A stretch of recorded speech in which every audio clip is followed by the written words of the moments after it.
I think it started, right?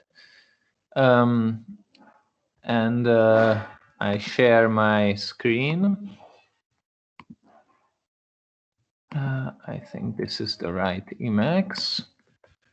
Yes, so you should see this. So here I wrote what I was thinking for about discussing today. So can you increase the font size? Oh yes, sorry. And I'm in fact I make the window smaller. Is this good now? Much better, thank you. Yeah. So okay, so let's just review what we discussed so far. So up to now, we discussed what is a model of type theory. And we also discussed what is the model of type theory, which has pi types, sigma types. I think we discussed bool, maybe natural numbers. I'm not sure. And empty type and unit type. Probably we discussed this so far. So one thing is what is a model of type theory in general, and then we also reviewed one particular model,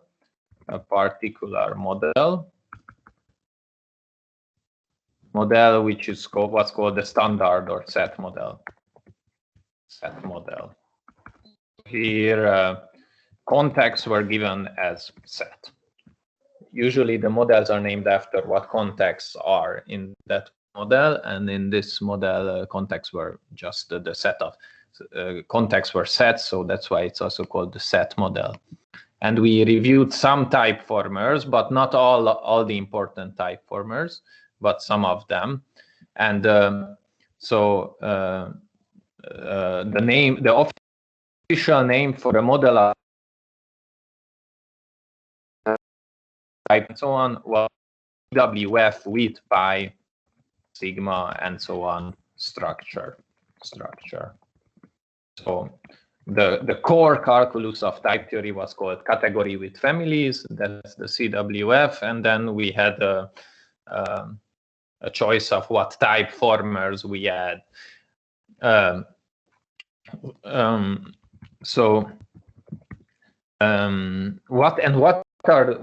are the type formers that we need? Okay, and please stop me anytime if you have questions. So this is a kind of an open-ended type definition of type theory, because you can have lots of type formers.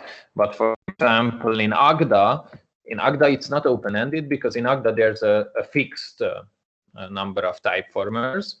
So let's just review what Agda has, and then we will get an idea how we could define the type theory of Agda completely formally.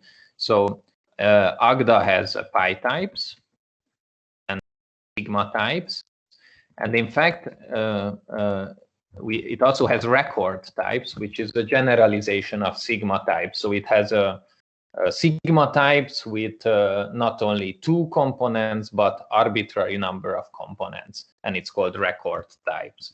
But you can think about it as iterated sigma types, but it has a fancy syntax for these, and that's called record types. And then it has general inductive types.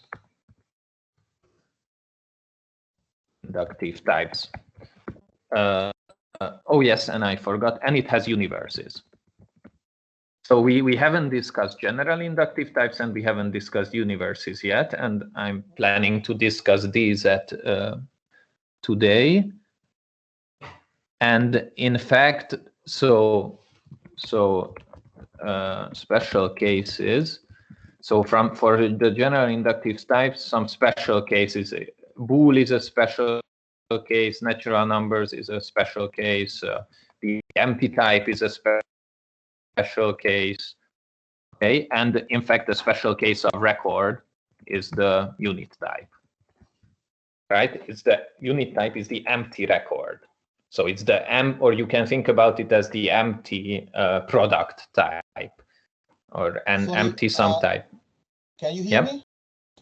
Yes. I was a bit late. So this record type is similar to to the tagged records we have in imperative languages like classes in C++ and Java. Yes, yes, with, yes. With regards to having multiple data members. Yes, yes. So a record is it has field. Yeah. So you specify what fields an element of the record should have, and then it has those fields. But for us, formally, you can just think about it as iterated sigma types. So, okay, so I don't know, in Agda, okay, I think most people know Agda, but in Agda you can write sigma types in Agda you can define as a record type, and this is how you say it. So it's parameterized by a set and a family of sets over that set, and then you get a set and it has two fields, a first projection which gives you an A, and second projection which gives you a B. But for B, you need to say what the index of this A is, and it depends on the first projection. So this is B of proj 1. So this is how you define sigma types as a special case, as a special case of record. So special cases is the usual sigma type. So the special cases of record is the usual sigma type that we learned last time, and the unit type. Okay. And the general inductive types, they are in Agda, they look like this. So so in Agda you write data, and then you write the name of the inductive type, and then here you write the constructor. So 0 is a constructor for natural numbers, and successor takes a natural number and produces a natural number. So this is how you write this in Agda. You also need some keyword here and there, it has these two general mechanisms for defining records and data types. And with data types, you can define all of these types, and with record, you can define sigma and unit type. Okay, and in fact, I should have started with universes. So, and the universes in Agda, you just write. So in Agda, for universes, you just write set. And that's another type former that we haven't discussed so far. Okay, so we will now, first we will discuss this universes. So what does it mean that a CWF, or a model of type theory, has universe? And then we will discuss inductive types. I don't plan to discuss some general, okay, we will see how general we go, but I think it's enough to look at special cases and a few special cases, and then you will get the general idea, because it's a bit complicated topic how to define all inductive types generically. Okay, so and for each of these components, we will look at its interpretation in the set or standard model. Okay. Yeah. Okay. And sorry. And one more thing. And for inductive types, I'm planning to talk about the identity type, which is a special case of an inductive type, and then its elimination principle. Possibly different ways of defining its elimination principle, and then discuss what extension of type theory is, and this kind of stuff. Okay, so that's the topic for today. Are there any questions so far, or okay? So I have a question. I joined in a bit late, and I saw a K down there in the section. Oh, we haven't discussed it yet. We will discuss it later. Okay, okay, thank you. Sorry. Okay, these are just some. In fact, we could even start with this stuff now. Because this some extra rules which are okay. No. Okay, I will discuss that a bit later, because that's a bit different topic. Okay, so let's discuss the universe. So in Agda you write set. So in Agda you say that, for example, natural numbers are natural numbers are a type, and this is how you say it, that n colon set. And so far what we have written is that natural number is a type in any context, gamma, or maybe if we are very precise, we write it like this, that a natural number is for any context gives us a type, and then we have some substitution law which says that if I substitute n of gamma by sigma, then it's the same of n same as n at delta if sigma is a substitution from delta to gamma, right? And then we have extra rules, and that's how we said we have natural numbers. But the point is that this natural number is just a type, and you cannot refer to it in terms. So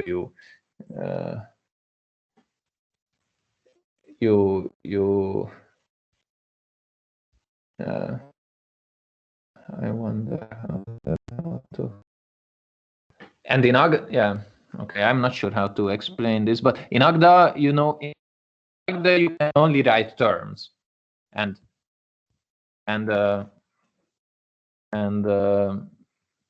for example, in Agda, when you write n, that's a term, and when you write set, that's also a term. So everything is a term. So what we want is that we have we want to create terms from each type, or terms for each type.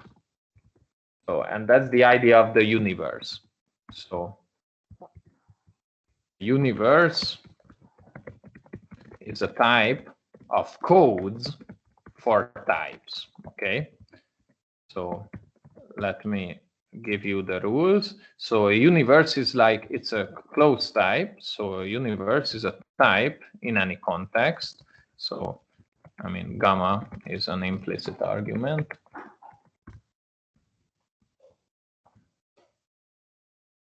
And you can, and elements of the universe can be thought about as codes for types. And then we have another component. So the universe comes with two type formers, this U and EL. U is for universe and EL is for elements. And what EL does is, if you have a term of the type U, then it gives you a type. So it turns a code into a type. Okay, turns a code into a type. But what's a code? Like the source code, or does it have another meaning in mathematics, this word? Code here, it's some kind of, yeah, it's some name, maybe it's a name for the type, but it's not the type itself, and then you can look up the name to get the actual type. But it's not necessarily just the name, right? It could be something that actually describes the type. Hey, it's really it's what you usually mean by, it's like or a sign for the type or something like that. Yeah, but you need to introduce it. You will see. You will need to introduce it for technical reasons, basically, because this is the only way to describe. So EL is also called decode, and because you have a code and you decode it into a type. Okay. Programming is done with terms, right? Terms are program. All programs are terms or built out of terms. And when you want to talk about types within terms, you need some kind of codes which show you which let you do this.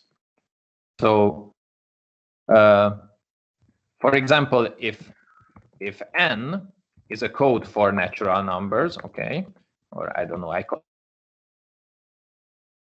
if it's small n because it's a term, okay, then EL is a code for natural numbers or code for an n, then EL of n should be natural numbers, right?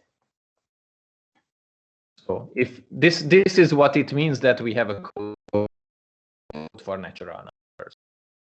We have some element of u, and if we decode it, we get back natural numbers. Or similarly, we can have some b, which is a code for booleans, code for bool.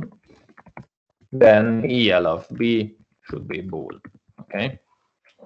So that's the idea, that EL of b should be bool, or EL of b should behave like bool.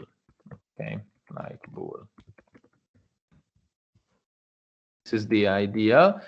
So let's look at how we can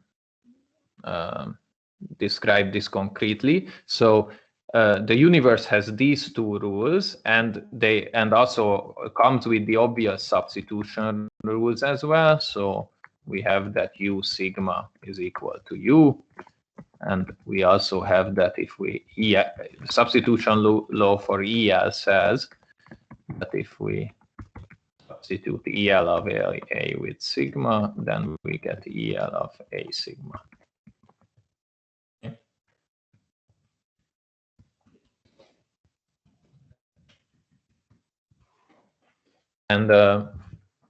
And this is so far these rules just say that we have an empty universe, or we have a universe and we don't know anything about its elements, because so far we don't have any ways to construct elements of the universe. But then we can say closure. We can say that U has closure properties. So, for example, you can say that U is closed under bool. How do we say this? So this means that U is a universe, and it has a code for booleans. Or you can also think about it that bool is in U in some sense, yeah? So in this universe has bool in it. So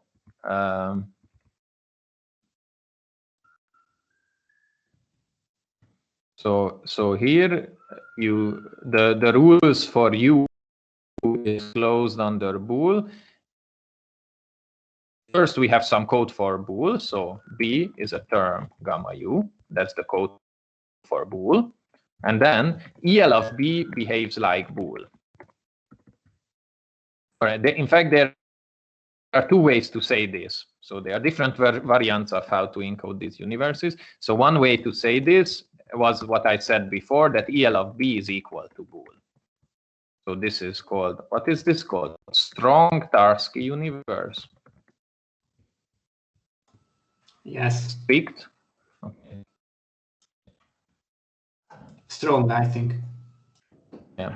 Okay. And the other way to say it is that we add all the rules of bool for ELB. So we have a true, which is a TM gamma of ELB. Then we have a false, also a TM gamma ELB. And we have some if then else operator, which takes a TM gamma, which takes a U, which is a TM gamma of ELB. Okay, let's do the non-dependent if then else first, right? We have a TM gamma ELB, and we have a TM gamma A, and another TM gamma A, and then we get a TM gamma A, right? Again, sorry, I need to take a break now, so someone can take over, or you can discuss what we a bit what we discussed so far. Okay, I'll be back soon. Okay. Ja, ik was op eens. Igen.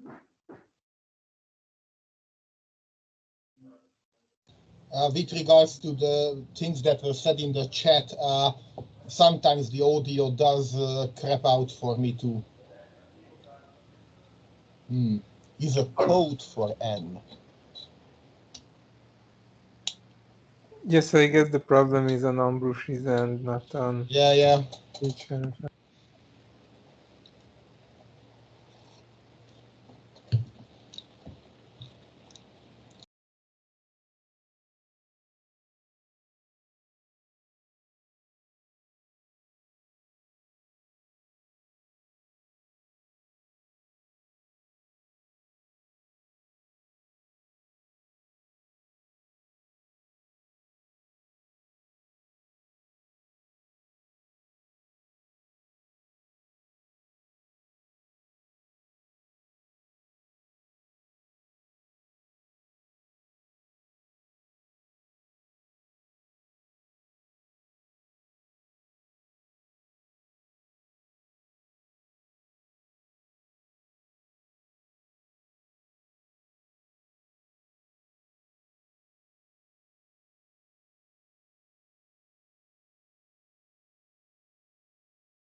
In case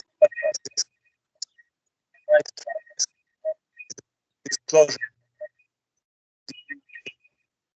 I think that I have some idea, but Now I can't hear you either. Yeah, now your Bluetooth headset really is messing with you. I do have a Bluetooth headset, but I only use it for listening. No, I meant István because he. Yeah, that's why I'm saying using a Bluetooth headset in a way that you also speak on it limits the bandwidth. So that's why I'm using it like I'm only listening on the headset, but the microphone is the web camera. And yeah, I have cabled internet, so. no interference from my part, although I can't say the same for the rest of the house. So while we're waiting for Ambrus, can I just advertise my question that I asked on, I think, 2 weeks ago on the chat? So I have this Stack Overflow question where I'm just looking for a name for a somewhat category-looking structure, and I think this is probably the best audience I could possibly get for that question. So if someone has any ideas, please just look and comment on it, because it would be really useful if I could put a nice name on that. I don't have any idea besides what you received as answer on the Stack Overflow. Yeah, but that's not really an answer, because that's basically saying, oh, you can model it as a category with this whole bunch of extra constraints. But I mean, that could be the answer to every terminology question on that side, right? Right.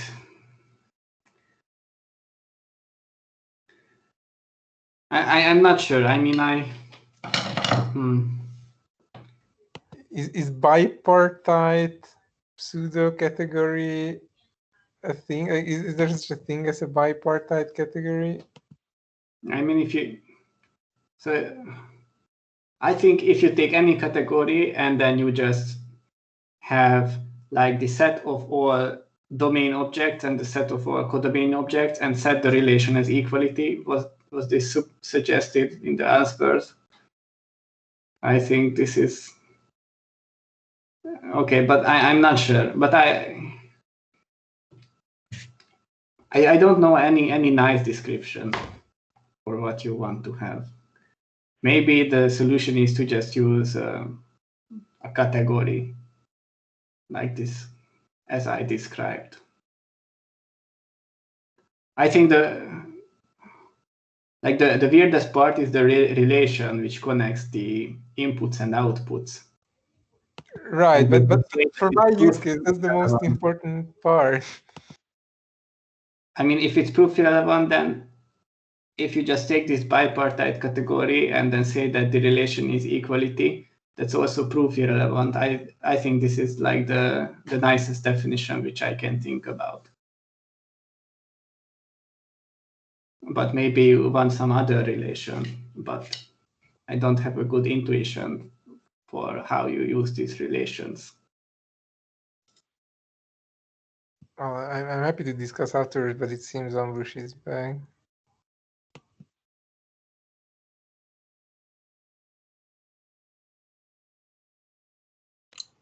Ambrus, you are muted, I think.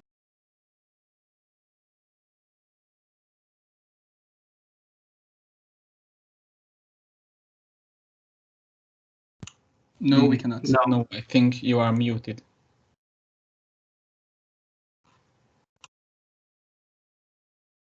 Oh, yes. Okay. Someone muted me, I think. Okay, but that's good. Okay, can you hear me now? Yes. Okay, so so a universe has this U and EL. Sorry, someone had a question about category theory before. I'm not good with the voices. About a structure's name. Yeah, it's posted in the chat. Okay, sorry. Oh, there are lots of. Yeah, there are lots. Yeah, it's good that the code is for encoding. Yeah, that's good.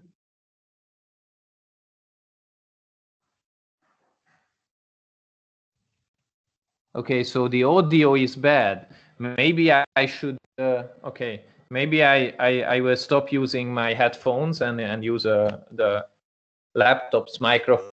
Is it better now? It's good for me now. Okay, I think that was the problem. And wait, sorry a second, I just closed the door.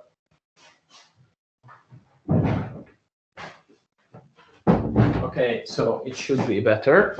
No, the problem is, I think, not with the microphone, but with the internet connection or something like that. So it's encoding problems. No, it's also about codes. Yeah, encoding and decoding. Mm-hmm. Okay, so a universe, so just as a type theory comes with the notions of type formers you have for that type theory, a universe is also similar. So a universe can come with certain notions of type formers. So for example, if the universe is closed under bool, then you either say this or you say this. And these are two different ways to express that the universe is closed under bool. And then you have booleans in your type theory. If you have either this rule and you have a normal bool type, or you have these three rules and the beta laws for bool. So you also have bool beta, and you also have, right, you have two bool beta rules, which says that if then else true, uv is equal to u, and you have the other rule as well for false.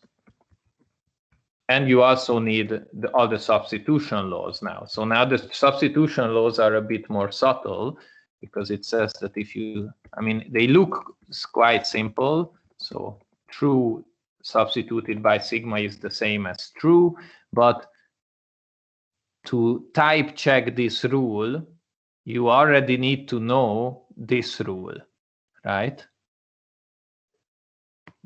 Because let's just see on the, okay, the right hand side is simple because this is just Tm gamma of ELB. On the left hand side, we had a Tm gamma ELB that was, okay, so Tm delta ELB that was true, okay, in delta, and then we substituted it by sigma. So what happened is that the delta became gamma and the ELB was substituted by sigma. But then we know, because of this rule, that this is the same as Tm gamma of EL of B sigma, right?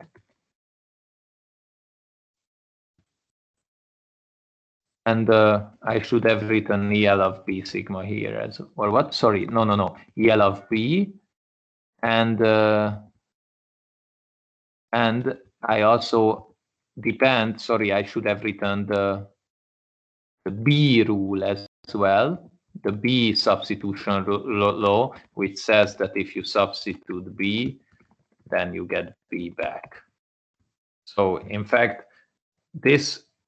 The fact that this has the same type as this, it depends on this EL substitution law and also this B substitution law.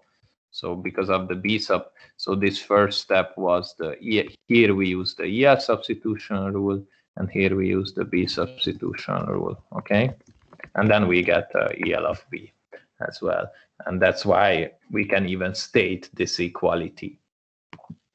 So. So in the former case, we have a normal bool type, and the bool equalities like the beta rules and the bool substitution. Yes. And then we just have that definitional equality rule that EL of B is equal to bool. Yes. And in the latter case, we replace the bool rules with these new rules where we write ELB instead of bool, and then we have a new substitution rules. So what's the difference? Why is the former strong and the latter weak? And are these equivalent? Or if no, why not? Good question. I guess this is called strong because this is stronger in the sense that if you have the stronger rule, you also have the weaker one, right? So if a model has strong Tarski universe with bool, then it also has a weak Tarski universe with bool, right? So if the model of type theory has this equality, then you can just define this true to be the usual true, because EL of because this is just bool. I think that these two are actually exactly the same. You just added some name bool. If you see that in the strong Tarski universe, you add the name bool to ELB. then you just included all of the rules of the definition of bool, but replacing bool by ELB. So in this case, they are the same, but for types more complicated than bool, they can be different, I think. Yeah, I mean, in general, from strong, yeah, it's stronger than weak Tarski universe. So, but in if you also have a copy of bool, then the weak Tarski universes will say that ELB is equivalent to bool. So you have like functions in both directions. Yeah. So, but then you only get an equivalence. But if you don't also have a copy of bool, then these two things are the same. Yeah, well, but if you don't have a copy of bool, you can't even state this equality. Yes, of course.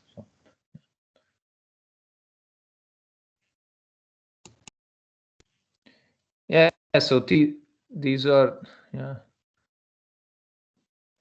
So I guess we could say that in the first case, we say that bool is equal to element of B, and in the second case, we say that bool is assigned to mean L of B. Yeah, so in the second case, if you also have bool, then you can show that bool is isomorphic to EL of B. Right. So they are different, but you can define functions in both directions. So you can define a function from bool to EL of B, you can define a function from EL of B to bool, and so on.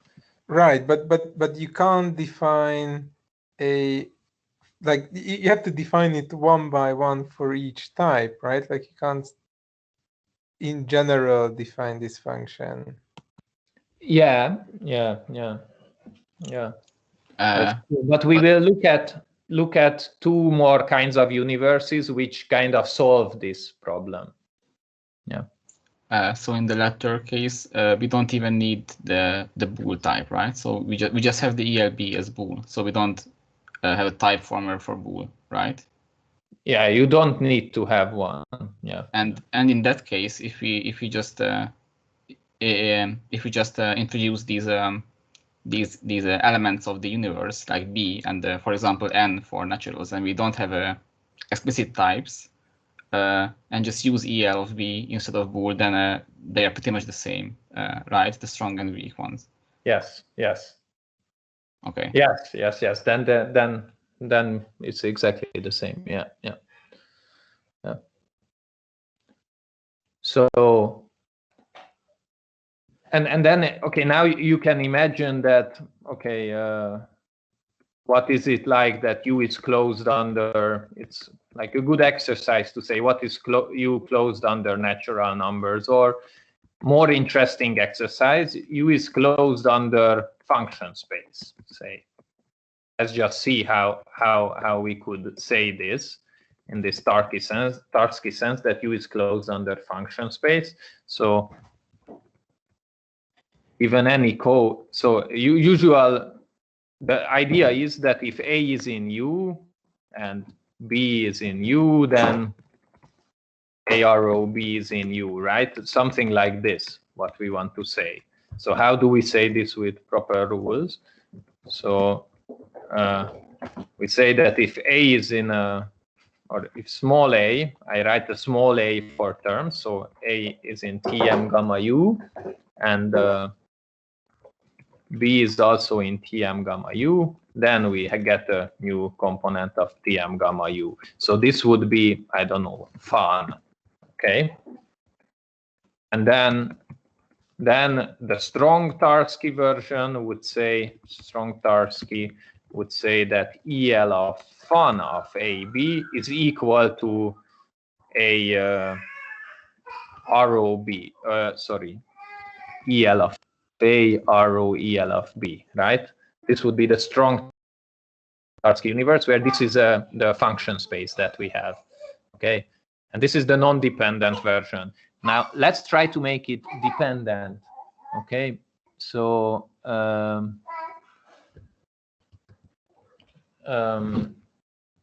if we want to make this dependent, then B should also depend on B can depend on A. So in the usual way, we say that this second B depends on A, but A is in U, so we need to say that EL of A. So B is in Tm gamma extended by EL of A and an element of U. And now we need to say that EL of fun AB is equal to pi of EL of A and EL of B. Okay? So this doesn't obviously type check, so let's look at this. So this has EL of B, so B has this type, then EL of B has, it's a type in this context, right? So EL of B is a type in gamma extended by EL of A. And then that's correct because this is a type in gamma, this is a type in gamma extended by this one, and then this pi thing is a type in gamma, and this is also a type in gamma, okay? And it's more interesting to say what is, it's more complicated to say a weak Tarski, in the weak Tarski case, what does it mean that we have lambda an application for this function space? So, for example, lam would say something like, so this is the usual lam, right? Tm gamma AB, and then you get a Tm gamma pi AB. But now the A and the B will be elements of type, terms of type U. So if you want to turn it into a type, then you want to say that you have a Tm gamma of EL of A, and here you say EL of B, and here you say EL of pi AB, right? Or sorry, what did we write? Fun AB. Okay, so this is the lambda, and then you can also write the application and so on. Just replace pi AB with EL of fun AB, right? Sorry? Well, that's the strong version when you have this equality. In the weak version, you only have this, okay? Yeah, I meant in the weak version, we just replace in the transformers exactly. Every occurrence of pi AB with EL over fun AB. Yeah. Okay, so I think, so now we discussed the weak Tarski, strong and weak Tarski universes, strong and weak Tarski universe. So but we only discussed some. Okay, so we haven't discussed one aspect yet, but let's look at the models. Okay, so let's look at we look at some examples now. Like for example, if we have a weak Tarski universe, then we can write some functions which are otherwise not possible, like polymorphic functions. Oh yes, okay. That's like a good practical motivation to write like a polymorphic identity function. Yeah. Okay, yeah, that's a good idea. So previously we couldn't write this, example. So previously we were not able to write this type, A in set, arrow A, arrow A. Okay, but now we can do it. So, because previously we weren't able to write set, or only externally. So we could say that for every A in type gamma, there is a term of type in gamma of type A, arrow A, right? We could write this. Okay, by the way, I just write this is a nice notation, I think, when you write A, arrow B for pi A, B, where B is substituted by P, so B is weakened. Okay, so this is just the usual non-dependent function space can be defined like this. Okay, so previously this is what we could write. So this, this is an external quantification. Like for every A in Thai gamma, there is a term of type gamma AA. But now with the universe, we can write it internally. So we can write down the type, which corresponds to this. So we say we have pi u. So let's write it first with variable names. So pi a, this is how we would write it with variable names, pi a in u, and then you write EL of a, rho EL of a. So with proper CWF notation, we write pi u, and here we write EL of q, rho EL of q, right? So q refers to it's the 0 de Bruijn index, or I don't know, or maybe we can just write V0, or what was the circ 0? How did you write this? Oh no, I know, I remember, like this, no? This was the agreed notation for this, okay?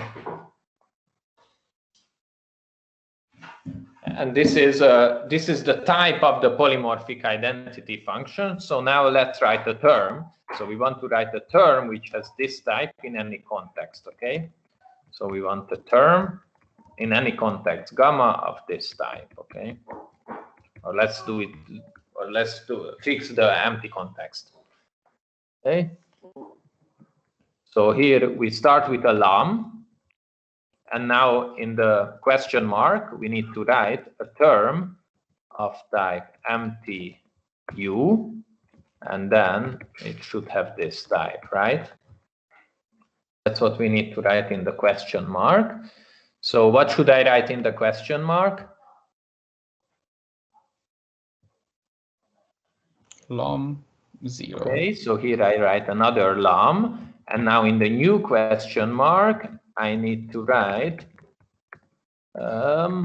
something where this EL0 goes in here, and now this becomes this, right? Because I had this abbreviation, and I just used the lambda rule, and now I need to write this. And how can I write fill this question mark? What is the filler of this question mark? Circled 1? Yes. Circled 0, sorry. Circle 0. No? Yeah. So let's just see here. So here, circle 0.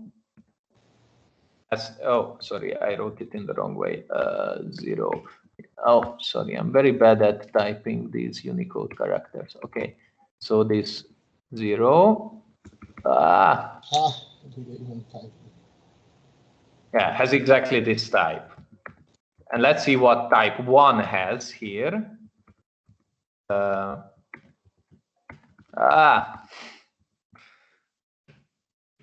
1 has type U, right? It has U, and then there are 2 of these P's here. Okay. So here in this context, 0 gives me an element of the decoding of this U, and 1 gives me the code for the universe. Okay, so this is the code for the input type. So this is a function which the first argument is a code, and the second argument has the type which is encoded by that code. Okay, and this is an element of basically 1, right? Yeah, and that's why we call it EL, because this is the code and this is the element of that code, right? Okay, I don't even need to put it in an element, where by element we really mean EL of that code. Okay.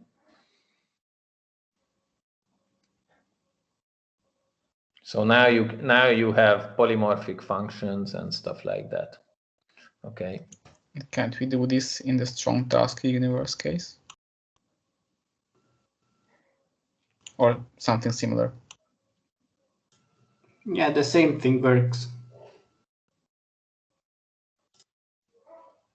I think this works in both cases, so right? Right. But of course, I think we should note here that this works even in the case when the universe is not closed on any type former, right? So here we only have external pi types, and you can write this function. Sorry, András, what did you want to say? Yeah, so I just wanted to mention that like the usefulness of these polymorphic functions depends on what the universe contains. So if the universe is closed under like a bunch of different type formers, then we can write a polymorphic function which ranges over all of that types.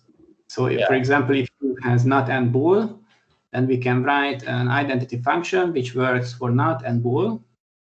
But so let's see some applications of this, right? So, but here is our function. Can we formulate the property that everything has a code? Yes, we will come to that very soon.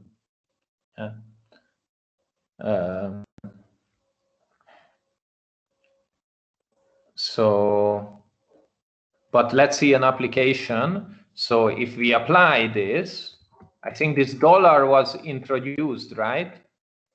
So dollar is so $T$U is defined to be the application of T, and we substitute by ID, U.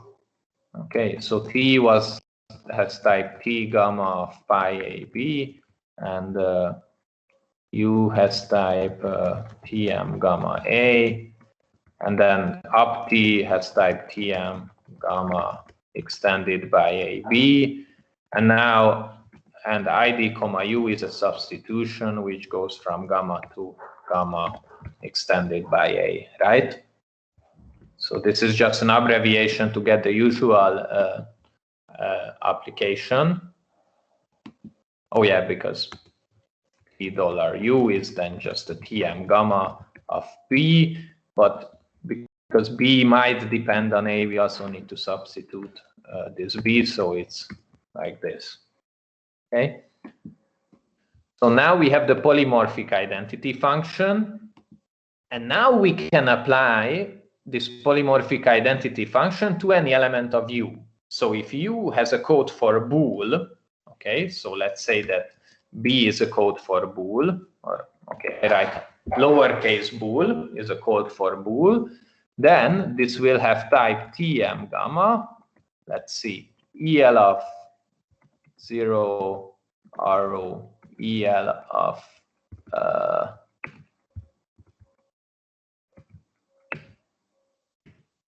0, and then this whole type is substituted by ID, bool, right?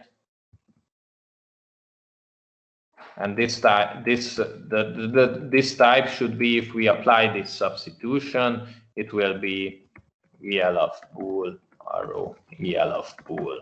Okay. So we have the polymorphic identity function. The first argument is the code for the type, and if that code is bool, then we get a function from bool to bool. Okay. If that code is whatever, if that code is the code for natural numbers, then we get a function from natural numbers to natural numbers. Okay, and so on.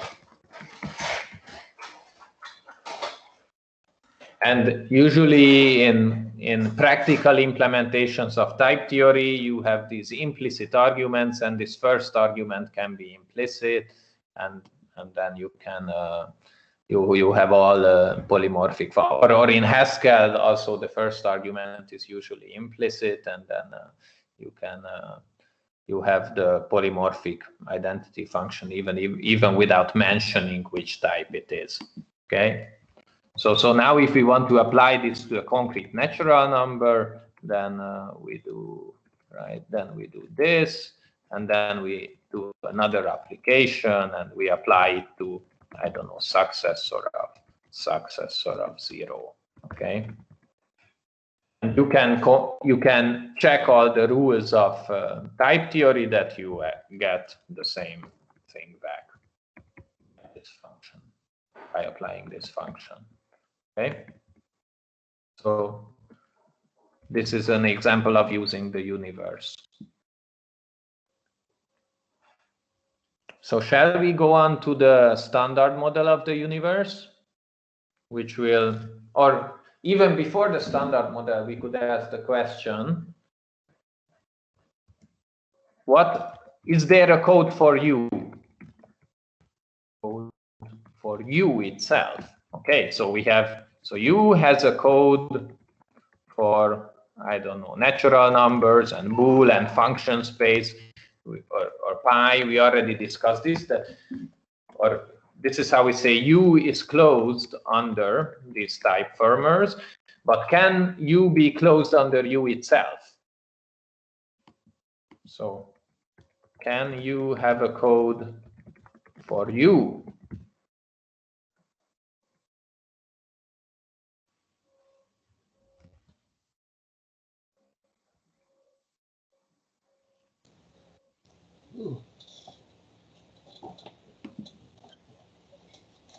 Any ideas?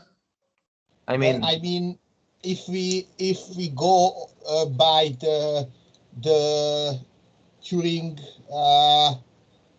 Churchill, or what was the name? Sorry, the guy who invented lambda calculus.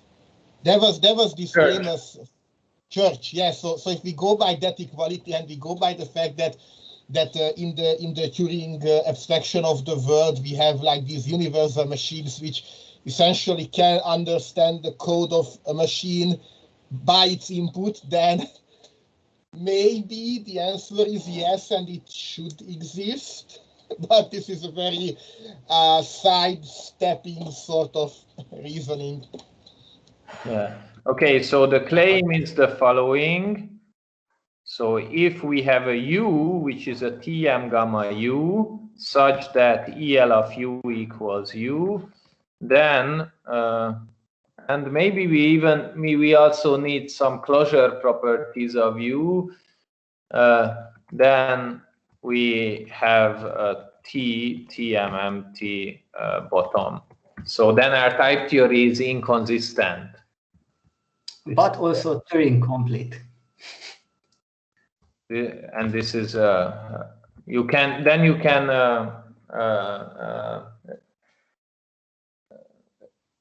like implement Russell's paradox in type theory. And so it's inconsistent. I mean, in connection to the previous comment, then it's also Turing complete if we have this rule. Yeah. And otherwise, it's not Turing complete. Yeah. So if you want to use it as a programming language, then maybe it's useful to have this rule, because then it's easy to write all kinds of programs. But if you want to use your type theory as a logic, where you want to do mathematics, then you want to avoid inconsistency. So then you don't add this rule.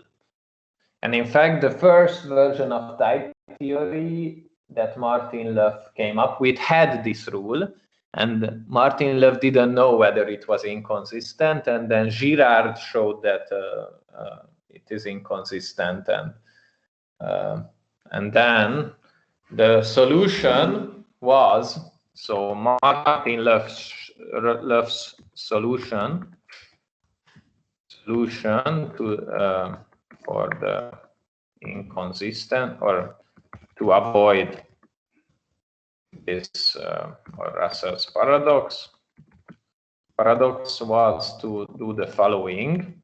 So U doesn't have a code for U, but U has a code in U1, okay? And U1 has a code in U2, and U2 has a code in U3, and so on. So you have a hierarchy of universes, so you have lots of universes, and the code for the smaller one universe is always in a bigger universe,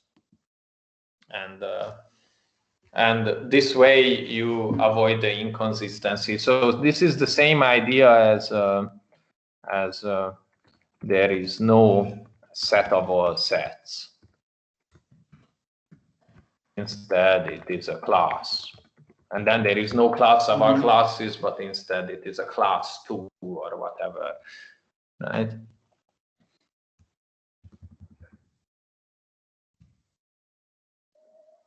So this way, what you could do is you have a U, so U would then be indexed by natural numbers. So for each indexed by meta-theoretic natural numbers, okay?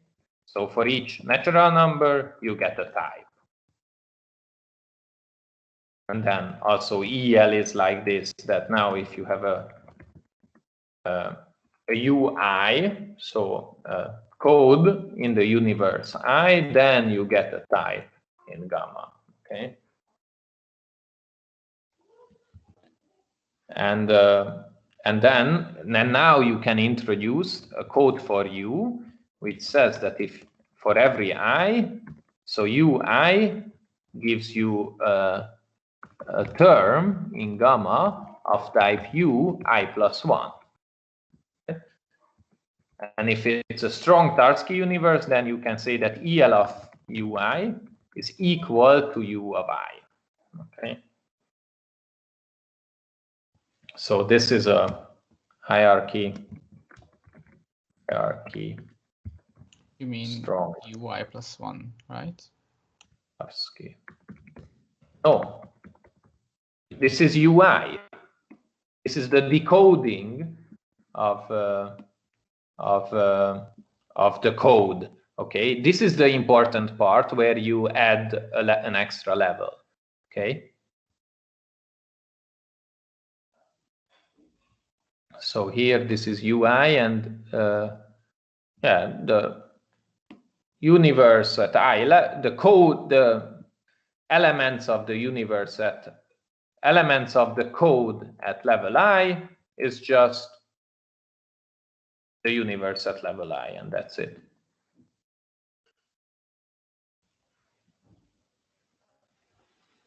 Okay, so right, so that's what you can do, but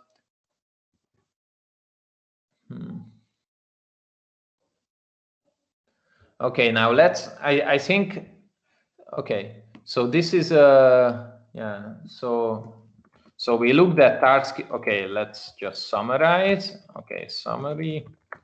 So Tarski universes, which we looked at strong and weak Tarski universes, and the hierarchy Tarski universe. Okay, so now let's look at a different version of the universe, which is nicer than the Tarski universe. So the okay, different variant. I think this is called Cocon universe, because Thierry Cocon came up with it probably.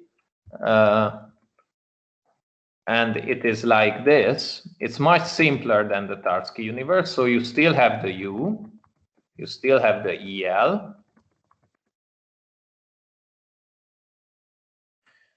but you basically what the Cocon universe says that EL is an isomorphism. So there's also a code. C is for code. Okay, so this is for code. And it just goes in the other direction and says that any type has a code. Okay, so this is this is encode and this is decode, right? You have decode and encode, and then you have some laws, which you have a U beta law, which says that if you decode, so you create a code of a type by C. Okay.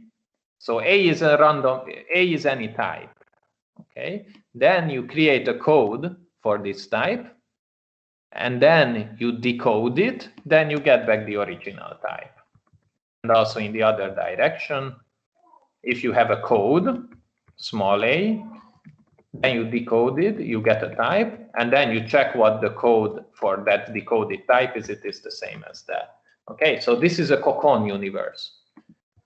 In very short, you can just describe it like this, that Tm gamma u is isomorphic to Ti gamma, okay? Where, you know, it's like, you know, this isomorphism is similar to the one which pi is defined as, so which says that Tm gamma of pi AB is isomorphic to Tm gamma AB. And here, so this direction, what is this direction called? This direction is called EL. This other direction is called C. And then you have the round trips. If you start from here and go around, then that's the eta rule, and there is the other rule. And you know, this is, I just wrote it here for analogy. Like this rule is called application, right? Up. Here, this one is called lam. Here, this one is called lam. And you have the beta and eta laws. So there are these round trips laws. Okay. But there is one sorry? I think someone asked earlier for the Tarski universes whether every type has a code in the Tarski universes. So yeah, whether we can have a C in Tarski universes. Is that true? Yeah, so the Cocon universe just says this exactly, that every type has a code, but there is a problem. Can you prove it in Tarski universes?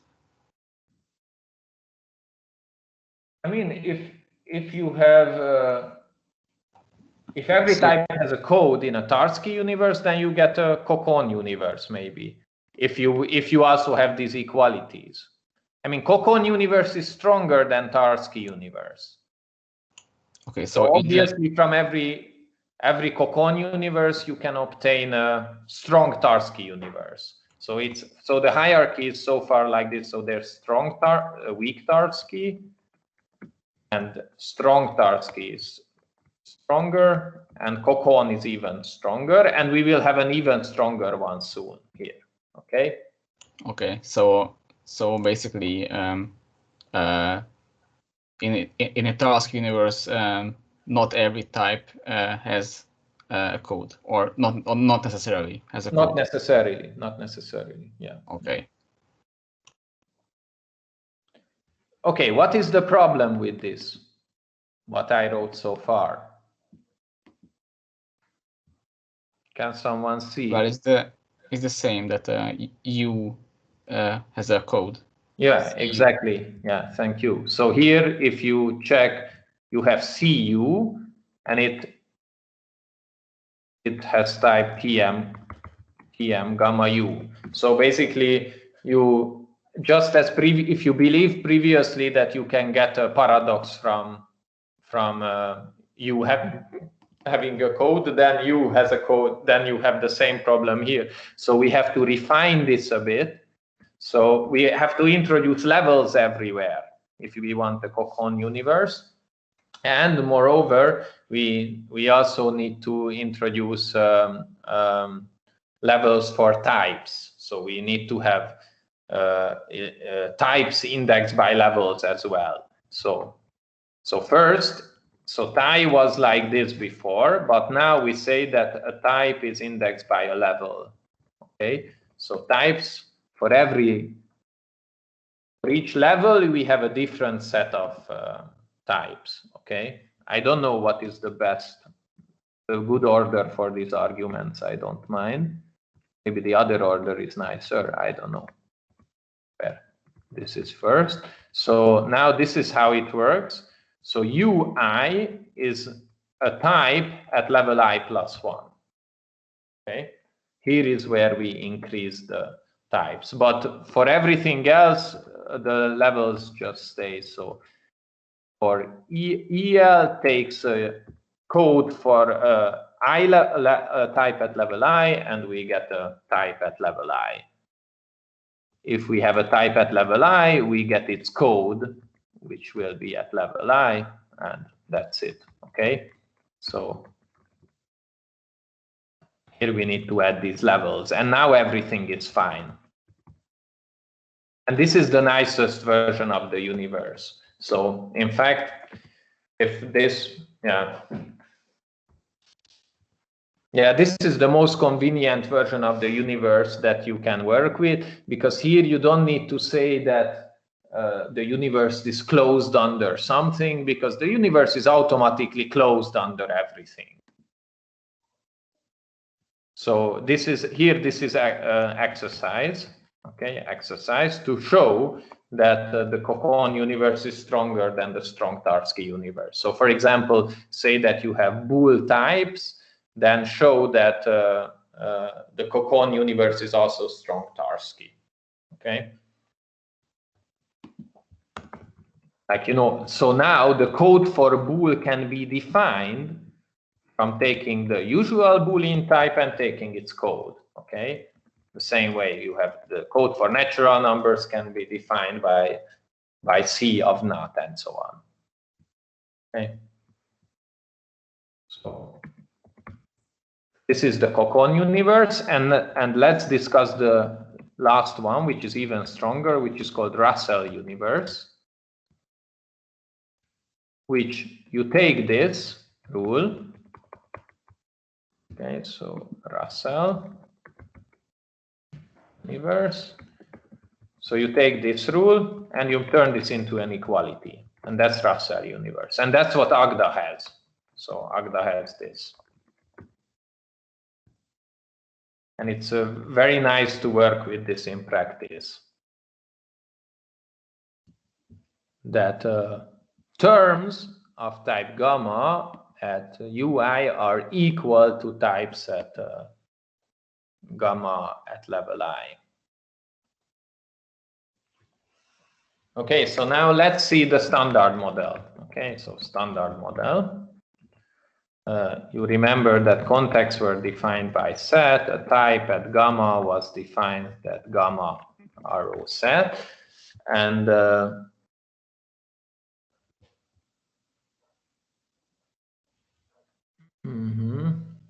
okay, and then, okay, let's just write Tm gamma A was defined to be small gamma in gamma arrow A gamma. Right, this was the, let's also write this one. Context extension was defined as sigma type, right? Gamma in gamma and an A in gamma, and so on. Maybe we also need, okay, and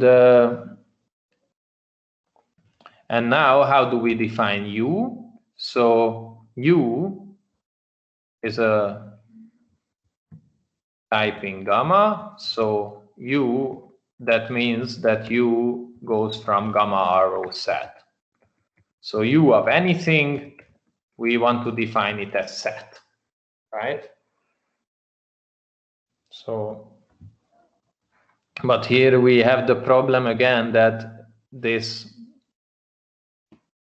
set is not in set, so we need to add the levels. Just as to do the standard model properly with the universe, we need to add levels everywhere. So let's do that. So we say that tie gamma I will be gamma arrow set I, okay? And now, what if we instead said that con and tie are in set 1, or sorry, con is equal to set 1, and tie gamma is equal to gamma arrow set 1? Yeah, that also works, and then we will only have a universe at the lowest level. So that's basically just a universe with only one level. Yeah. So it's like a Cocon universe, but the only level is I equal to 0. Yeah. Maybe that's an easier thing to start with. So let's try that. So there we say that, okay, then we only have types, right? And everything is in set 1. Wait, does this work? And then yeah, it's okay. Yeah, and then we say that u goes from gamma to set 1 then, and now we can say that u is equal to set. Okay, and this is now correct because set is in set 1, so that's okay. Yeah, the small gamma is not important for the u, so we just forget about it. And now let's see what EL does. So EL goes from Tm gamma u to pi gamma. So let's write this down. So Tm gamma u is gamma rho set u, which is set. So from a gamma rho u, we want the gamma rho set 1, right? This is what EL does. Because everything is in the universe is in set, then that's why this is set, and here this is set 1. So what EL does, so EL of A of gamma, it basically gives you A of gamma, but note that A of gamma is in set, right? A of gamma is in set, but we need something as a return time we need in set 1, so we need to lift or something like this. We need some lift. I write this lift operation in Agda. You can define this as an inductive type or as a record type. So you can do record upper row, which takes an A set and gives you a set 1. And it's just a wrapper for this element of A. So it only has one field, which is, I don't know, something like this, which is A, and that's it. Okay. Yeah, I mean, so if we are formalizing this in Agda, then we are using this lift, but in general, this lifting is something which is like semantically desirable. So if we have universes in set theory, then we also have this lifting, and there probably the lifting is implicit. So in set theory, we would say that we have universes, and every set which is in a small universe is also in a large universe. Yeah. So in set theory, usually you have that set is a subset of set 1. So so there you don't even need to write this lifting because it's a subset, so it's already there. In Agda, you need to do this, but yeah. But now sorry? Because it seems to me that then if I want to give a model of type theory with universes in type theory, then I need this lifting in the meta theory, which is interesting, I think. Yeah. And it's a bit weird also that I need this extra stuff in the meta theory to be able to give a model. Yeah, but you can also add this lifting into your object theory. So, I mean, this lifting is a very natural thing. Let's see what this lifting is for these Tarski universes or these Cocon universes or any kind of universes. You basically want that if you have a code for u of I, then you also get a code for u of I plus 1, right? So this would be called, I don't know, lift, right? You could have a lift function. And then you could require that this lift is compatible with stuff. So, for example, if you lift the pi AB, then it should be the same as pi of lift of A and lift of B and this kind of stuff, right? You can also axiomatize this lifting operation inside type theory. And you really, when you want to do this meta theory inside type theory, you are encountering these lifting issues all the time. Yeah. Okay, but this is not the main point. My main point is let's check what kind of model the standard model is. Like what is U? What kind of universe is U in Agda? Okay, So is it Tarski, weak or strong Tarski, or Cocon, or Russell universe? Okay, so like let's look at the example of Booleans. Okay, so we have bool, which should be a Tm gamma u. Okay, so how do we define this? Tm gamma u is the same as gamma rho set. So gamma, we just take the 2-element set, right? That's how we model the Booleans. And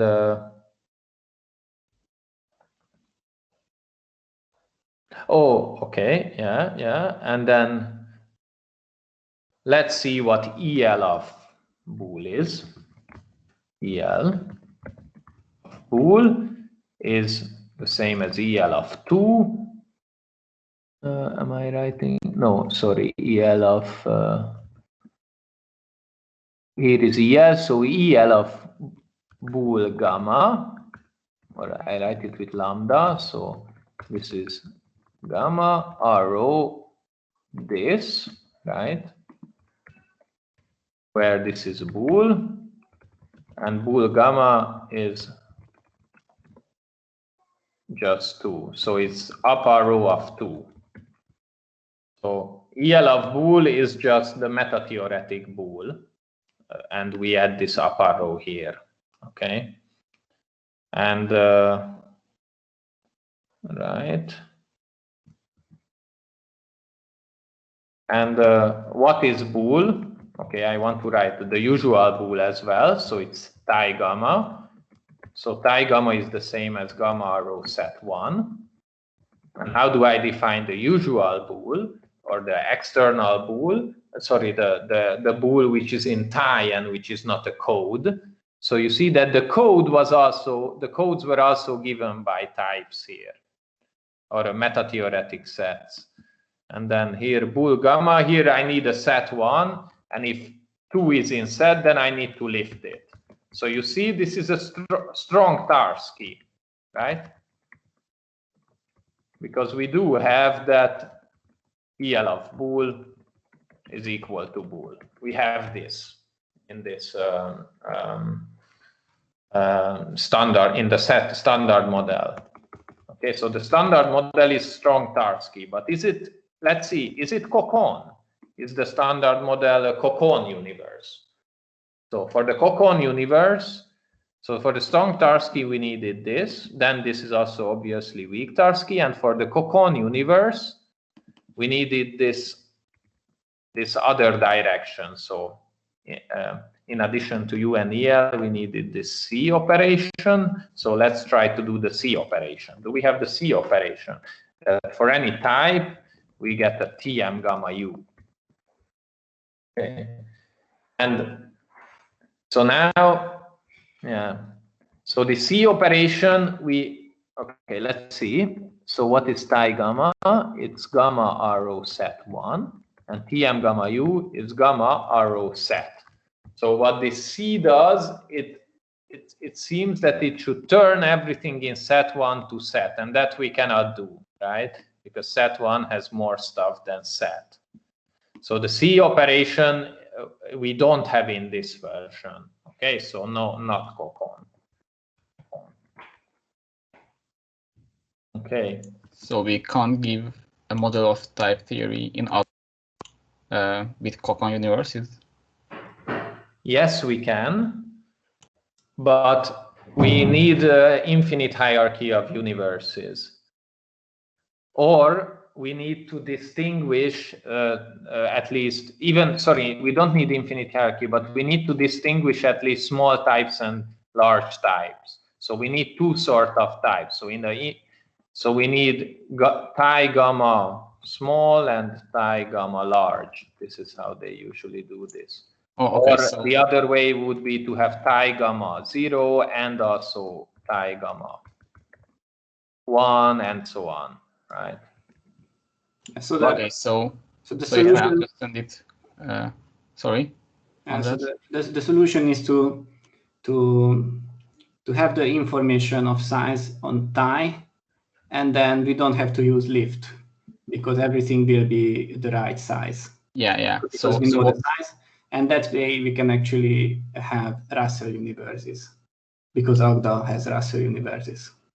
Okay, let's see. So let's define a Cocoon universe. So now Thai will go from con to, okay, 0, 1 to set, okay?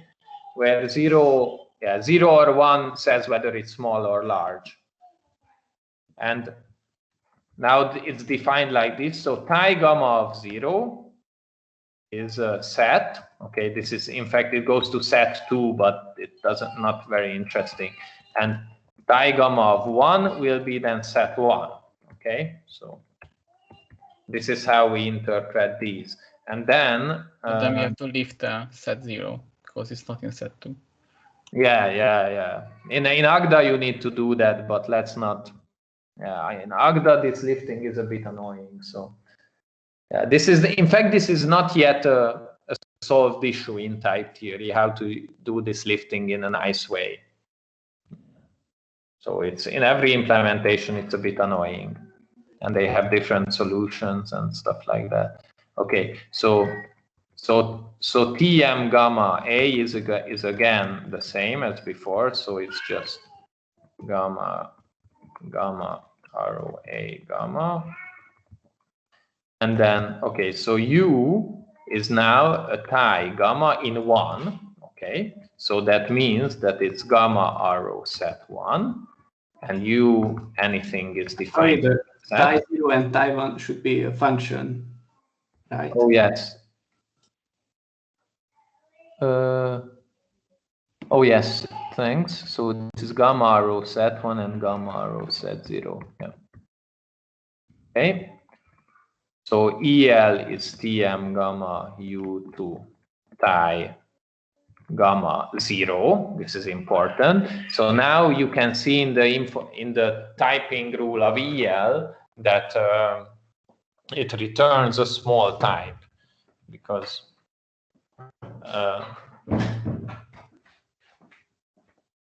U is the universe of small types. So EL gives you a small type, and now EL of, oh yeah, so this is the same as, let's write it again, this is the same as gamma rho set to gamma rho set, right? Which is quite nice because EL of A is just A. So EL doesn't do anything special now. And now we can also implement code which goes the other direction, right? So it turns a type at level 0 into a term of type U. So I get a type and I just return the same type, right? This is, again, it has exactly the same type now. See? So Thai gamma 0 is the same as Tm gamma U. Okay. And okay, so now you see, and you can check, because the C and EL are both the identity functions, then this is obviously true that C of A of EL is equal to A, and the Italo is also true. And as András mentioned, moreover, this is not even a Cocoon universe. So far we checked that this is a Cocoon universe, okay? So this is a Cocoon universe. But it is also Russell. So what was Russell universe? Russell universe was saying that Tm gamma U is equal to Thai gamma 0.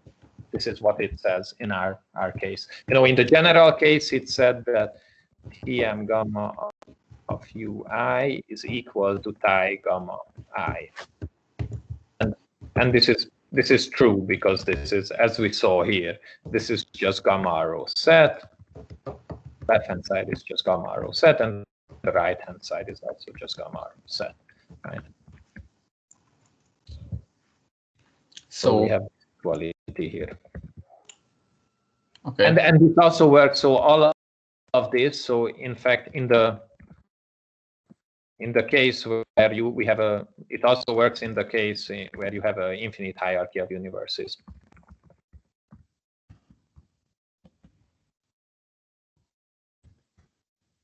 universes. So you can define Russell universes. So I mean, what I mean is Russell also works in Agda in the case with an infinite hierarchy of universes. Okay. Yeah, but with infinite universe, we also need some extra features in Agda. So we either have to use these universe polymorphism, or we have to use some inductive types, induction recursion. Yeah, so universe, because in Agda you can, instead of set2, you can also write set2 basically. This is like there is some code for each level and stuff like that. Okay, so if we want to give a model for a type theory with a Tarski universes in Agda, then we get a strong Tarski universe in the model, right? But if we give a model for a type theory with Kokan universes in Agda, then we get Russell universes in the model. Yeah, but you can have all of this. So you can also give a type theory with only weak Tarski universes in Agda. You can also do that. So there you can define your codes inductively. You can also define your codes as an inductive type, and there will really be like some encoding of the real codes. Okay, you can also do that. Okay, so let's write some exercises.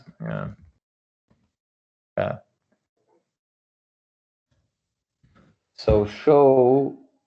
Okay, so define a Russell universe, or show that set the standard model Russell universes. Okay, that's one exercise. That's quite easy now. Or it's Russell universes.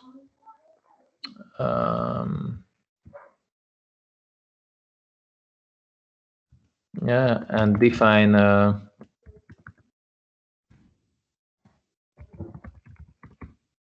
so define weak Tarski universe using an inductive definition, a data type definition of codes. And maybe you can write, it's very easy to write the one which is closed under bool and not, and maybe non-dependent function space.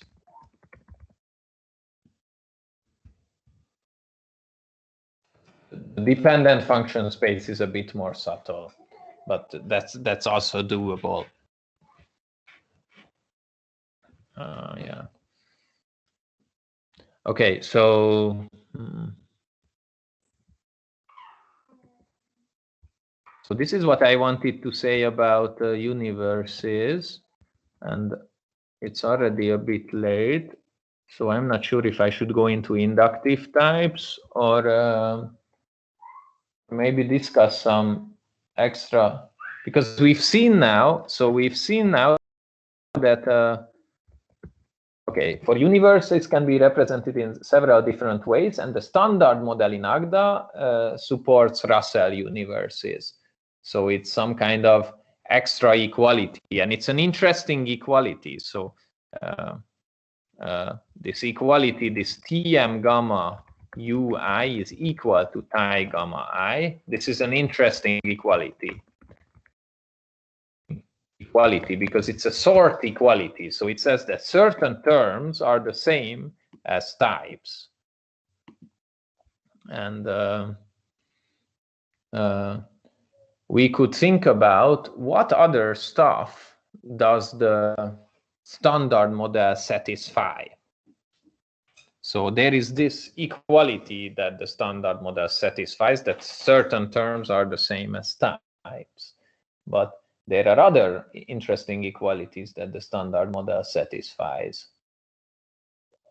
which we didn't talk, which the syntax doesn't satisfy. So, you know, usually we define models because we are interested in what extra property, like what are the things which we don't have in the syntax that a model justifies, what can be consistently added to the syntax. So, for example, the standard model shows that this can be added to the syntax, this rule, and it works. So here I wrote some extra rules that the standard model satisfies. Okay, so one thing is, so another thing that comes from the standard model. So the standard model justifies an operation, which is this K operation, which takes a context and turns it into a type. Okay. Okay, so now we don't use this indexing again. Okay, so when we don't have the indexing, let's just think about this version of the model, or we don't care about the indices for now. So any context can be turned into a type. How do we do that? This is the same. If a context is given in the standard model by sets, and types are given by gamma row set, then K of gamma,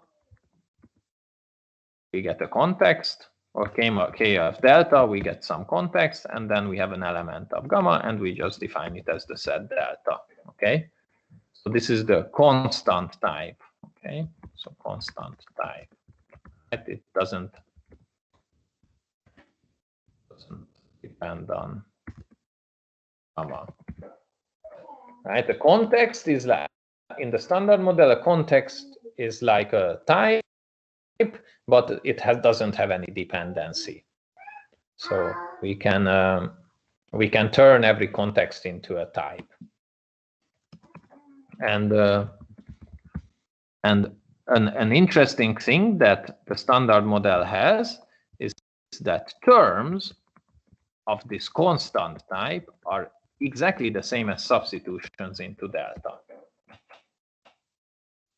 So let's check this equality. So what are terms in context gamma of type K delta? So these are functions from gamma in gamma to K delta gamma.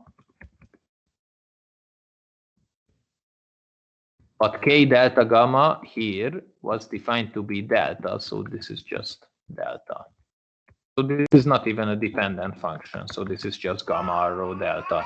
And how did we define substitutions? We defined substitutions exactly like this. It's just gamma rho delta, right? So this is an extra equality that the standard model satisfies, or standard model justifies. Okay, so it says that certain terms are identical, so are substitutions.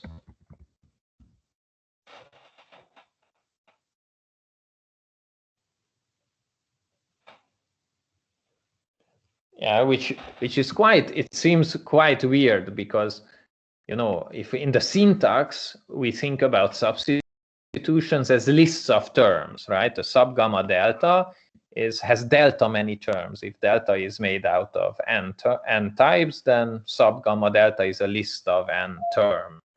And here we only have one term. And how can it be that they are the same? And this is only the case because we are using this standard model. But if you're familiar with some category theory and Cartesian closed categories, for example, then Cartesian closed categories are exactly the same as CWFs, where we have similar kind of equality. So, you know, a Cartesian closed category, it's like a CWF where you identify types and contexts, and you also identify terms and substitutions. So it's a CWF, or Cartesian closed category is the same as a CWF where tie gamma is equal to con, and all terms of all types are equal to sub gamma delta. So it's a very simple kind of model of type theory where types are non-dependent. So this shows that this gamma dependency for any type doesn't matter because type gamma is the same as simply the same as context. Okay, so I mean, sorry, CWF, and you also need pi and probably that's it. You only need pi. Yeah.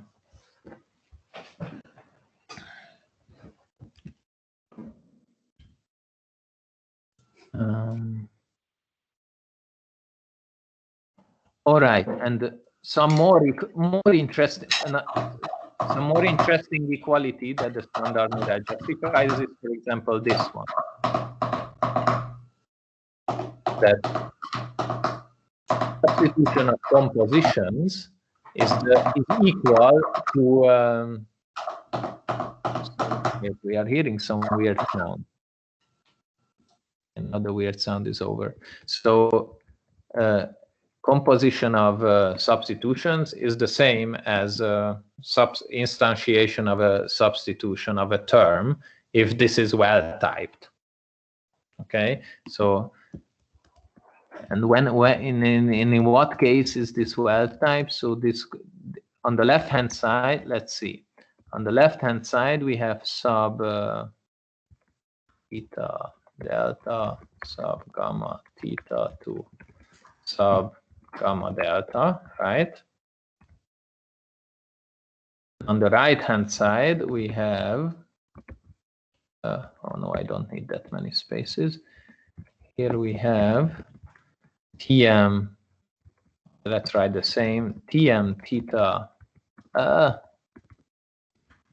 theta A to sub gamma theta, and we obtain a Tm gamma of a sigma, right? That's the type of this. So we can only write this equality down if, for example, this thing here is exactly the same as this thing, but we have this equality here. So if A is a constant type, then we can write this down. So if A is some k of some delta, then this is okay because this is the same as sub theta delta. Okay, this is the same as before, it's sub theta delta, so this is okay.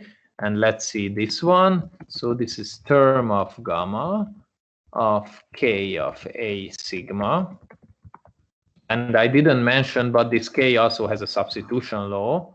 So this k says that if k delta, if I substitute it with sigma, then it's the same as k delta. You know, obviously there's always an implicit argument. So k always has an implicit argument, which is the gamma, and that implicit argument changes during this substitution, and that's all what the substitution does. So this is the same as k of a. Okay, and then sorry, am I writing the, yeah, sorry, this is the same as k of a, k of delta, and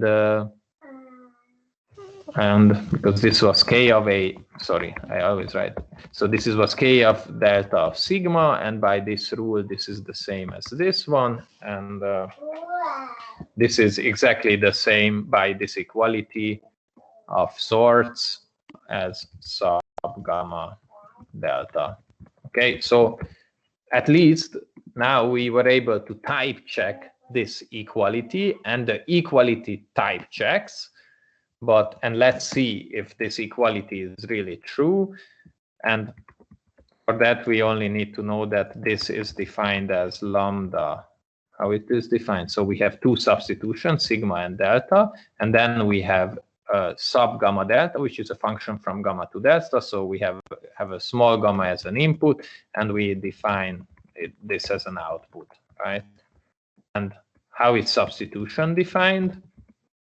It's it takes a term and a substitution, and it returns a term, and the term is a function from a small gamma, and we define it like this. So we take the meaning of t at delta of gamma. So you see that they are exactly the same. So indeed, this equality is also justified by the standard model.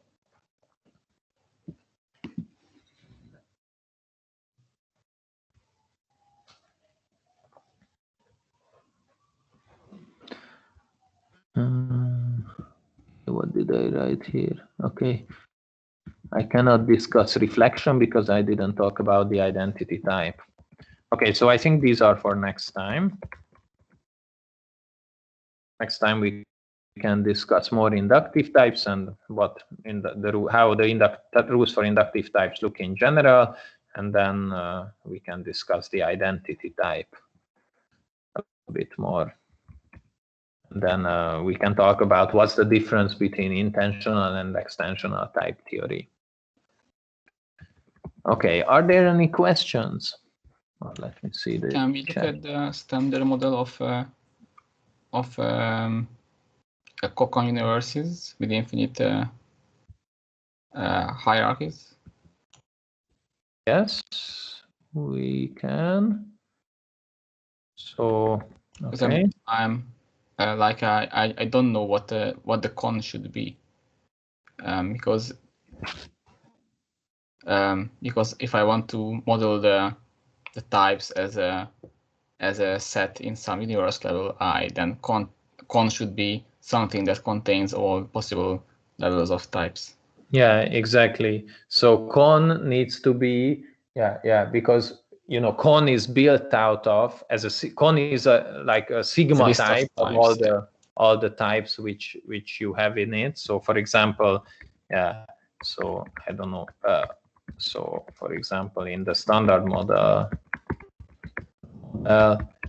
this thing is defined to be a sigma of unit and A, and then you take another sigma, right? And then B, and then you take another sigma and C, right?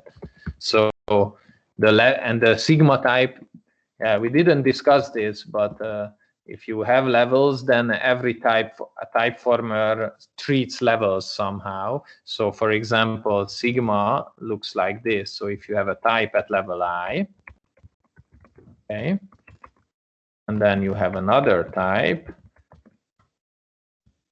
which can depend on A at level J, then you get a type in gamma which is the maximum or least upper bound of I and J. This is the usual rule, and this is the rule that Agda has. Because you can mess up with this rule. For example, if you say that this is not the least upper bound of I and J, but the minimum of I and J, then you also get to all sorts of paradoxes. And it's the same with pi. So pi usually also have the exact same rule, that the rule of if you have two types, then their pi type, the universe level of the pi type is the maximum of the two input levels. Okay, so in this way, the level of a context is arbitrarily high, right? So and there are two solutions to these. So two solutions. So either okay, so either you also index contexts by level. So you can also say that contexts are also indexed by levels, like this, or con is from, or yeah, exactly. So you have con I, which is con 0, which is a context where the maximal level inside the context is only 0, and so on. Or the other solution is to say that con is defined as set omega. Set omega.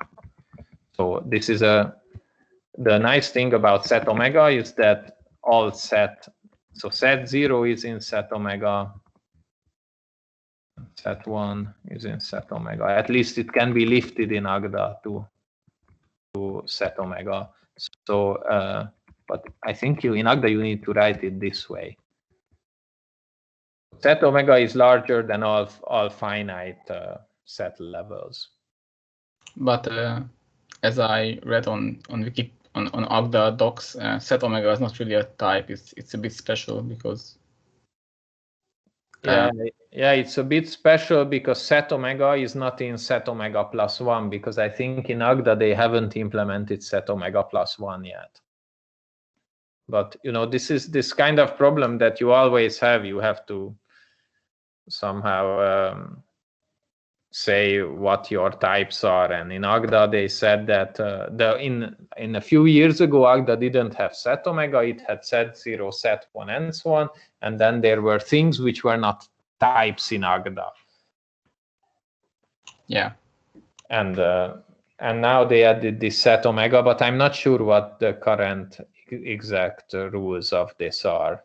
So in fact, when I did implementations of this, I always used the first solution, where contexts were also indexed by numbers, and then context extension took a context at level I and the type at level j and produced the type at level maximum of I and j. Mm-hmm. So in the first solution, the context is maps an integer to the universe. Level at that. Yeah, and if you want to do it in Agda, it's even more convenient to, instead of using natural numbers or integers, you just use the Agda built-in level. So you can write it like this. But that's also a fancy kind of feature. So that you can use levels in Agda? I mean that you can use universe levels as a type which is internal. Yeah. Because what we wrote before, so in the versions of universes before, we didn't have the type of levels internally. Only in the we only had a so this is also a fancy kind of feature, and Agda also has the rule that if you're writing a level polymorphic definition that's in set omega. So because the level quantifies over all the finite levels, and that quantification is in set omega. So then so that would be set omega, because But in principle, it's possible to do any kind of ordinal indexed universe hierarchy, and everything should work. I think there is some work in Agda to have the universe levels go up to 2 times omega. Yeah, that was going to be my next question, whether in theory we could go further to any transfinite ordinal. In theory, we can go up to any ordinal which still has decidable notation, but in practice, I'm not sure what is the sensibly the largest universe level which people ever need. And for a long time, it seemed that finite levels are completely enough, but now it seems that some people want to have more than omega. But then it seems to me that like in the case which is currently the case, or formerly when certain terms didn't have types, these level polymorphic terms, it seems to me that no matter how far we go or how far up we go with universe levels, we will still going to have terms which don't have types, because that belongs to a higher universe level. That's not correct. So if you only have finite universe levels, then it is the case that every term has a type and every type is in a universe. So if you only have finite levels, then the Cocon universe exactly says that every type has a code and every universe has a code and the code has a type. So basically, if you only have finite levels, then that's a system where everything is in the universe and it's kind of unbounded. No, the highest universe is not in a universe there. But there is no highest universe if the hierarchy is bounded by omega.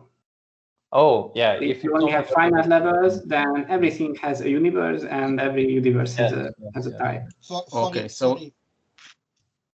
it only becomes a bit weird if you have basically bounded by, so your hierarchy is bounded by omega plus 1, because then set omega is a type, but it's not in a universe. Yeah, okay, so the level polymorphism mixes it up, right? Yeah, I mean, the level polymorphism can be also used as a, so in principle, you could have level polymorphism without having set omega, but then it behaves like something which is not in any universe, so it's in set omega. Then the level polymorphic function type is also a type which is not in any universe. So in the syntax, you would then have some other kind of type, which is for these kind of terms, and then it would work. Maybe. I mean, in general, if you have a universe hierarchy, which is bounded by a limit ordinal, then everything is in the universe, or it's possible to put everything in the universe. So if you say that you are bounded by omega, then everything can be in the universe. If you can also say that everything, like you have 2 times omega or omega times omega or whatever, then it also works. But it doesn't work if there is like a rigid cutoff at an ordinal, which is not a limit ordinal, but yeah. Okay, so I have 2 questions as well. Well, really, I have a comment first. Like I did need higher levels to verify the results in my PhD thesis, but yeah, that's just because I do specialized stuff which needs that. But second of all, relatedly, why are we so attached to this hierarchy being indexed by ordinals? Like, what would be wrong with having, say, a dense set of universes indexed by, I don't know, rational numbers or something like that? Does it cause problems if we have a descending sequence of universes or something like that? I don't think there is a problem with rational numbers because they are also well ordered and decidedly well ordered. They're not well ordered. There's a descending sequence of rationals, right? Like, well ordering is one where every descending sequence. I mean, you can find a well ordering for them which works. But according to some set theorists, you can always do that to anything, right? It's okay. I think. Yeah, but rational numbers are isomorphic to natural numbers, so I don't see where the problem arises. Yeah, but if we say that the ordering is the usual ordering of rationals and not the kind of the enumeration, like this diagonal and enumeration of rationals, then I don't know. I think right. Yeah, that's what I mean. It's definitely possible to have a universe hierarchy such that it is not linearly ordered. So it has maybe some minimal element, but then you can branch in many directions upwards. I think that definitely works, but I'm not sure about the situation when you can go arbitrarily small. Yeah, so maybe the rationals are not the best example. The smallest example of my question, would the integers work? Like, the integers under the usual ordering. So you have negative, 0, and positive ordered as they are usually ordered. I have no idea. Okay, well, that's a good answer. It's a bit an interesting topic, I think.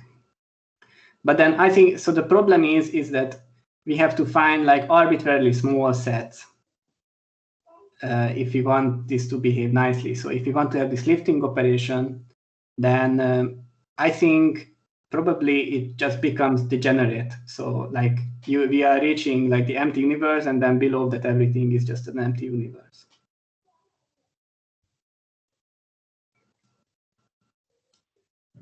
I'll have to think about it. I don't understand what an empty universe is. I mean, an empty universe which has no codes at all. In it. And I think if you want to go like infinitely small, then and still want it to work sensibly, then probably what happens is that it just becomes constantly the okay, it doesn't work because yeah. So I think probably it just becomes the empty universe and it stays the empty universe. If we go but don't all universes contain bool, for example, and stuff like that? So how can they be empty? Oh yeah, I mean, or it can be basically the base universe, which doesn't contain codes for U, but only contains base types.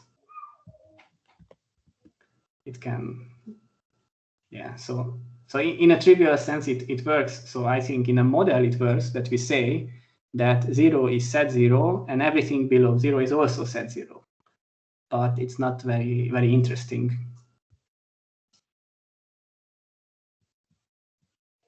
Well, I mean, most universes look the same, right? Like the only difference between them is the largest U that they contain, right? Yes. So yeah, but it makes a huge difference. Of course, I understand that, but yeah. So can't we have like U0 contain U -1 and below infinitely many universes? I don't like that. Was that? I don't know. I don't know. Okay, that's fine. That's perfect. But I think it's easy to experiment with these in Agda. You just define models and index by whatever you want and try to make it work. Well, hopefully by the end of this course, I'll be able to do that. And András has a very nice formalization about lots of different universe hierarchies and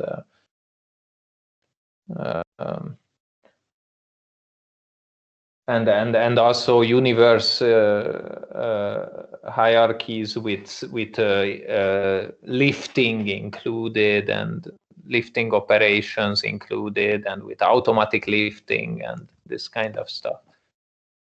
Is on GitHub or?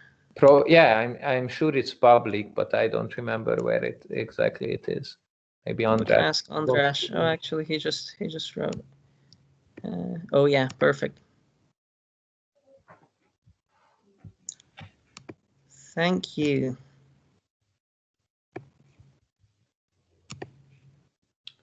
Are there other questions?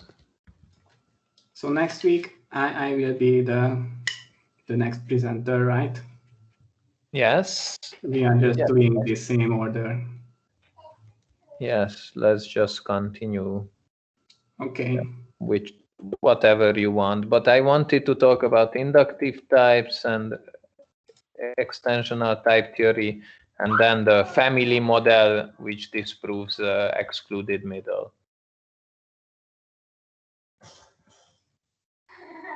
So these are some possible topics. Will you upload the code for today? Oh yes, I upload it immediately.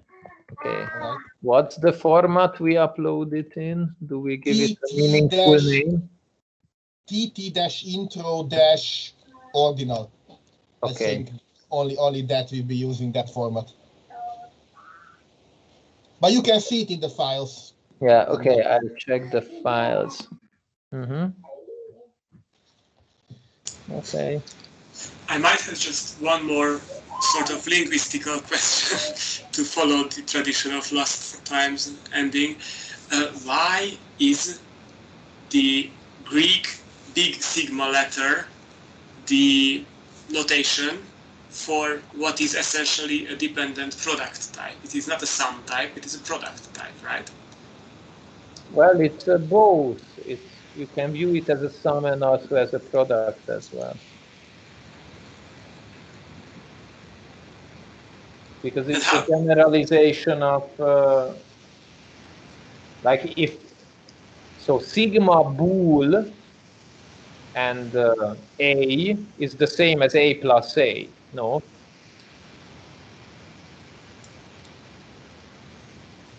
What do you mean bool plus?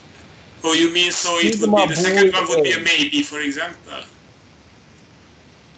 Oh, no. Okay. I Just see. think Sorry. about No sigma more bool questions. and constant A, and it's the same as A plus A.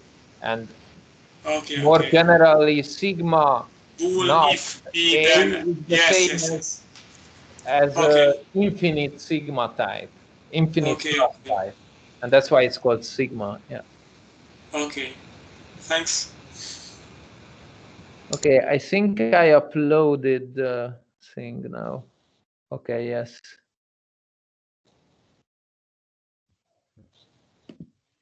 Okay, then see you later if there are no other questions. Okay. See you. Bye. See you. Bye. Bye. Bye.